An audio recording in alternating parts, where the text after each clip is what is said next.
അവധി ദിവസമായിട്ടും അത്ര വലിയ തിരക്കില്ല സന്നിധാനത്ത് എന്നുള്ളതാണ് ശ്രദ്ധേയം. ഈ മണ്ഡലകാലത്തെ തിരക്കൊഴിഞ്ഞ ഒരു ദിവസമാണ് ഇന്ന് സന്നിധാനത്ത്. ഞായറാഴ്ച ആയിട്ട് കൂടി ശബരിമലയിൽ വലിയ ഭക്തജന തിരക്കില്ല. സുഖദർശനം ലഭിച്ചതിന്റെ സന്തോഷത്തിലാണ് ഓരോ തീർത്ഥാടകരും. ശ്യാമപ്രസാദ് ഉത്തമൻ ബാക്കി കാര്യങ്ങൾ പറയും.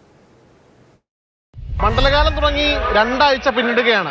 ഒരുപക്ഷെ ശബരിമല സന്നിധാനത്ത് ആദ്യമായിട്ടായിരിക്കാം ഇങ്ങനെ തിരക്കൊഴിഞ്ഞ ഒരു കാഴ്ച കാണുന്നത്.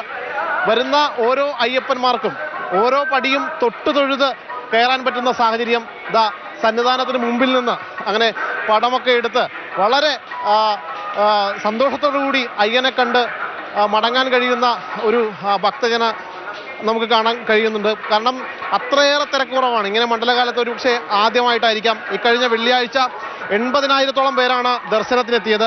പക്ഷേ ശനിയും ഞായറും അതിലേറെ കൂടുമെന്നാണ് കരുതിയത്. കാരണം സ്ലോട്ട് ബുക്കിംഗ് പോലും എല്ലാം തീർന്നു നിൽക്കുന്ന ഒരു സാഹചര്യമായിരുന്നു. പക്ഷേ ശനിയാഴ്ച ഇന്നലെ ദർശനം നടത്തിയത് കേവലം 62,000 ഭക്തർ മാത്രമാണ്. പക്ഷേ ഇന്ന് ഞായറാഴ്ച എത്തുമ്പോൾ അതൊരു പക്ഷേ 60,000-ലും താഴെയാകാനാണ് സാധ്യത. കാരണം ഇപ്പോൾ രാവിലെ ഒട്ടും തിരക്കില്ലാത്ത ഒരു സാഹചര്യം. 18-ാം പടി തൊഴുത് കയറുന്ന സാഹചര്യം. പോലീസുകാർ ഒരുപക്ഷെ അയ്യപ്പന്മാർ കാഴ്ചക്കാരായി നിന്നാൽ മാത്രം മതി. കാരണം ഒരു തിരക്കില്ലാത്ത 18-ാം പടിയിൽ വെറും അയ്യപ്പന്മാരെ ഇങ്ങനെ ദർശിച്ചു പോകുന്നത് കാണാൻ വേണ്ടി മാത്രം നിൽക്കുന്ന ഒരു സാഹചര്യം. അതൊരുപക്ഷെ ആദ്യമായിട്ടായിരിക്കാം ശബരിമലയിൽ ഇങ്ങനെ ഉണ്ടാകുന്നത്. അങ്ങനെ തിരക്കൊഴിഞ്ഞ ഒരു സന്നിധാനത്തിന്റെ കാഴ്ചയാണ് ഈ ഒരു അവധി ദിവസം നമുക്ക് കാണാൻ കഴിയുന്നത്. വേണുവിനൊപ്പം ശ്യാമപ്രസാദ് ഉത്തമൻ, മാതൃഭൂമി ന്യൂസ്, സന്നിധാനം.